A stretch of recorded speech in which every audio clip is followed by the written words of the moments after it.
Bismillahirrahmanirrahim. Assalamualaikum warahmatullahi wabarakatuh. Perkenalkan, nama saya Kaifa Harini, NPM 1003011818112 dari Program Studi Pendidikan Agama Islam, Fakultas Tarbiyah dan Keguruan.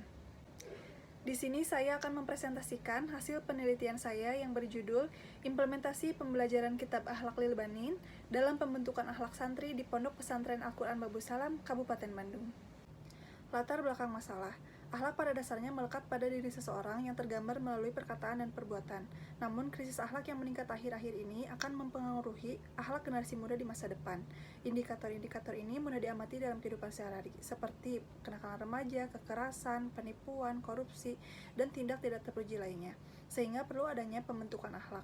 Upaya dalam hal proses pembentukan akhlak tidaklah cukup suatu pendidikan hanya mengandalkan dari pendidikan yang diselenggarakan di sekolah-sekolah saja, tetapi perlu dukungan dan kerjasama dengan lembaga pendidikan di luar sekolah, diantaranya seperti pendidikan pondok pesantren. Ciri yang paling menonjol dari pendidikan pondok pesantren adalah pendidikan dan penanaman nilai-nilai agama kepada santri melalui kitab kuning. Salah satu kitab yang populer di kalangan santri yaitu salah satunya adalah Kitab Akhlak Lil Banin. Di Pondok Pesantren Al-Quran Babu Salam, Kabupaten Bandung, Kitab Akhlak Lil Banin menjadi salah satu pembelajaran rutin yang dilaksanakan dalam upaya pembentukan akhlak santri. Hal ini didasari karena masih adanya santri yang masih belum mencerminkan akhlak yang baik. Kemudian berikutnya ada tujuan penelitian. Yang pertama yaitu untuk mengetahui bagaimana perencanaan pembelajaran Kitab Akhlak Lil Banin. Yang kedua yaitu untuk mengetahui bagaimana proses pelaksanaan pembelajaran Kitab Akhlak Lil Banin. Dan yang ketiga yaitu untuk mengetahui cara evaluasi yang digunakan dalam pembelajaran Kitab Akhlak Lil Banin dalam pembentukan akhlak santri di Pondok Pesantren Al-Quran Babu Salam, Kabupaten Bandung. Berikutnya yaitu ada pendekatan dan metode penelitian. Pendekatan yang digunakan dalam penelitian ini adalah pendekatan kualitatif dengan metode deskriptif analisis. Dengan jenis ini, peneliti berusaha untuk mengetahui proses pelaksanaan pembelajaran Kitab Akhlak Lil Banin dalam pembentukan akhlak santri di Pondok Pesantren Al-Quran Babu Salam, Kabupaten Bandung yang berkenaan dengan fakta-fakta, fenomena, keadaan yang terjadi saat penelitian berlangsung dan menyajikannya sesuai dengan data yang telah didapatkan. Sumber data primer adalah data yang diperoleh langsung dari informan seperti pimpinan pondok pesantren, guru, dan santri. Kemudian dari data sekunder yaitu data berupa dokumen yang meliputi arsip-arsip terkait fokus penelitian, data lokasi, dan dokumentasi pembelajaran. Teknik pengumpulan data yaitu ada 3, yaitu yang pertama observasi, yang kedua wawancara, dan yang ketiga adalah dokumentasi. Berikutnya yaitu teknik analisis data. Ketika data sudah terkumpul sesuai dengan indikator yang dicari, maka langkah berikutnya adalah reduksi data, yaitu memilih dan menganalisis data sesuai dengan data yang dicari. Nah, yang kedua yaitu penyajian data. Hasil dari pemilihan data tersebut kemudian disajikan dalam bentuk deskriptif yang bersifat naratif. Yang terakhir yaitu menarik kesimpulan. Data yang sudah disajikan kemudian dilakukan penarikan kesimpulan. Kemudian berikutnya ada hasil penelitian.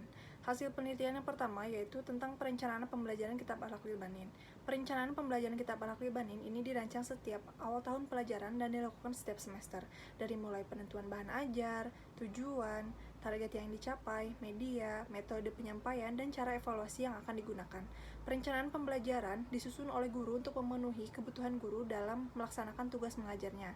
Perencanaan pembelajaran Kitab Akhlak Lil Banin di Pondok Pesantren Al-Quran Babu Salam, Kabupaten Bandung dilakukan dengan cara yang pertama, bermusyawarah terlebih dahulu mengenai tujuan yang ingin dicapai, kemudian menentukan metode pembelajaran, media pembelajaran, dan cara evaluasi yang akan digunakan.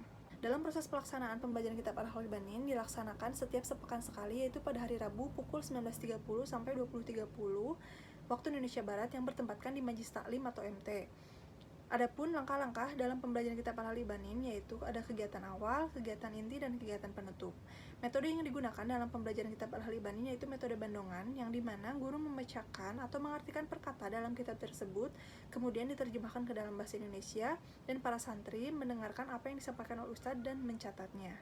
Terkait dengan evaluasi pembelajaran Kitab Akhlak Lil Banin dalam pembentukan akhlak santri di Pondok Pesantren Al-Quran Babu Salam, Kabupaten Bandung, yaitu menggunakan 2 macam teknik. Yang pertama, teknik tes, yaitu tes lisan atau non-pensil and paper test, dan yang kedua teknik non-test yaitu penilaian atau evaluasi hasil belajar peserta didik yang dilakukan dengan cara melakukan pengamatan secara sistematis atau observasi. Guru, ustadz atau ustazah melakukan pengamatan terhadap perilaku santri dalam kehidupan sehari-hari, baik perilaku kepada guru, kiai, teman sebaya, bersikap saat pembelajaran, dan perilaku-perilaku lainnya. Dan berikutnya adalah kesimpulan. Berdasarkan temuan dan hasil analisis penelitian yang telah dilakukan, mengenai implementasi pembelajaran Kitab Akhlaqul Banin dalam pembentukan akhlak santri di Pondok Pesantren Al-Quran Babus Salam Kabupaten Bandung, yaitu perencanaan pembelajaran Kitab Akhlaqul Banin sepenuhnya diserahkan kepada Ustadz-Ustadzah dengan memperhatikan beberapa aspek seperti tujuan, metode, media, dan strategi penyampaian, serta cara evaluasi pembelajaran yang cocok digunakan untuk pembelajaran Kitab Akhlaqul Banin di Pondok Pesantren Al-Quran Babus Salam. Kemudian yang kedua yaitu pelaksanaan pembelajaran Kitab Akhlaqul Banin di Pondok Pesantren Al-Quran Babus Salam dilakukan oleh Ustadz-Ustadzah yang mengajar kitab tersebut dan para santri. Pelaksanaan pembelajaran kitab ini dilakukan sekali dalam sepekan, yaitu pada hari Rabu pukul 19.30 sampai 20.30 dan bertempatkan di Majlis Taklim atau MT. Dan sejauh ini dalam pelaksanaan setiap santri selalu berperan aktif dalam pembelajaran. Yang terakhir yaitu evaluasi pembelajaran Kitab Akhlaqul Banin di Pondok Pesantren Al-Quran Babus Salam menggunakan evaluasi teknik tes dan teknik non-tes, di mana evaluasi dilakukan sepenuhnya oleh Ustadz-Ustadzah Kitab Akhlaqul Banin. Sekian yang dapat saya sampaikan. Terima kasih. Wassalamualaikum warahmatullahi wabarakatuh.